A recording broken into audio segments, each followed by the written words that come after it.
Most of the people in India think that the Iran war is a distant geopolitical event, something happening thousands of kilometers away between the United States, Israel, and Iran.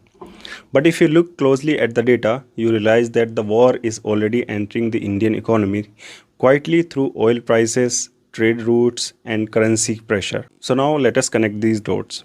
India today nearly imports 85 to 90% of its crude oil requirement. That means the Indian economy runs on the energy that largely comes from the outside of the country.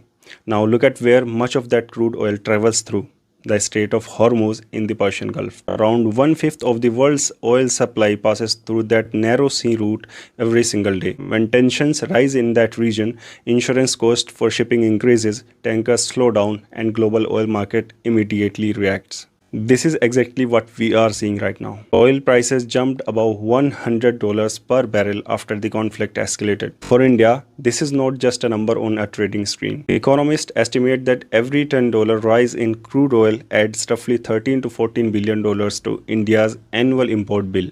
That means more dollar leaving the country, more increasing pressure on the rupee. Once the rupee weakens, another chain reaction begins. A weaker currency makes imports more expensive. Not just oil, but fertilizers, electronic components, machineries, and chemicals also. These are the raw materials that feed India's manufacturing sector. So the impact spread from refineries to factories and eventually to the consumer. This is where inflation enters the story. When fuel becomes expensive, transportation becomes expensive. When transportation becomes expensive, food and manufactured goods also become expensive. It's a ripple effect moving across the entire supply chain. Economists estimate that even a $10 rise in oil prices can push India's inflation by around 0.3 to 0.4%.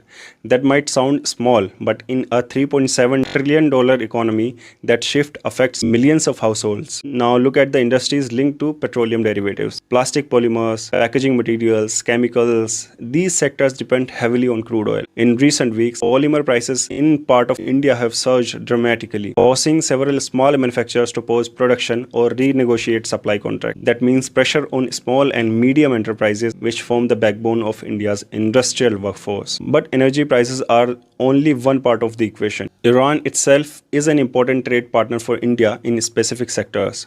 India exports large quantities of basmati rice, tea, pharmaceuticals, and engineering goods to Iran. Any instability in Iran's financial system or sanction environment disrupt these trade flows. Farmers, exporters, and logistic companies all feel the consequences. At the same time, India is a delicate geopolitical position. On one side, India has a deepening strategic partnership with the United States, particularly in technology, defense, and Indo-Pacific security framework. On the other side,